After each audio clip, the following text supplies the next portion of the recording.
পুজোর সময় গোপুর একটা পার্সেল এসেছিলো, সেই ওপেনিং ভিডিওটা তোমাদের সাথে শেয়ার করা হয়নি। গোপুর জন্য ড্রেস কিনেছি, একটা তো কিনেছিলাম জন্মাষ্টমীর সময়, তো তখন গোপুর জন্য 3খানা ড্রেস নিয়েছিলাম, তার মধ্যে একটা পরিয়েছি, আরও 2টো ছিল। আর বাপের বাড়ির জন্য একটা সেট নিয়েছিলাম। তো এইটা হচ্ছে বাপের বাড়ির গোপালের জন্য দোপিয়ান সিল্কের ওপর। এটা আমার গোপুর জন্য একটাই নিয়েছি, কী মিষ্টি লাগছে না, হালকা অফ হোয়াইটের মধ্যে। এটা আমি অষ্টমী না হলে নবমীতে পরাবো। আর এইগুলো হচ্ছে আমার বাপের বাড়ি গোপালের জন্য দুপিয়ান সিল্কের ওপর। ঘেরটা দেখেছো?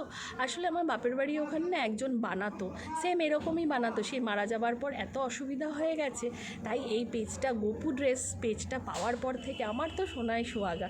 ঘের দেখেছো? তবে হ্যাঁ, ড্রেস আনতাজে ওদের রিজনেবল প্রাইস, আর সুতিরগুলোও দারুণ। এক একটা ড্রেস বলছে কে কাকে দেখবে, দারুণ না? এগুলো মাকে বলবো অষ্টমী নাহলে নবমীতে পরিও। আর নিয়েছি সুতির 3টে সেট, মানে সরি, একটা করে 3টে গোপালের 3টে। কি ভালো লাগছে না দেখো? এগুলো বলবো সপ্তমী না ষষ্ঠী না হলে সপ্তমীতে পড়ি। তোমাদেরকে পেজটা আমি আরেকবার মেনশন করে দেবো। ওদের ওখানে কি বলো তো, গোপালের কত নম্বর গোপাল কিভাবে মাপ নিতে হয় সেইটা দেওয়া আছে।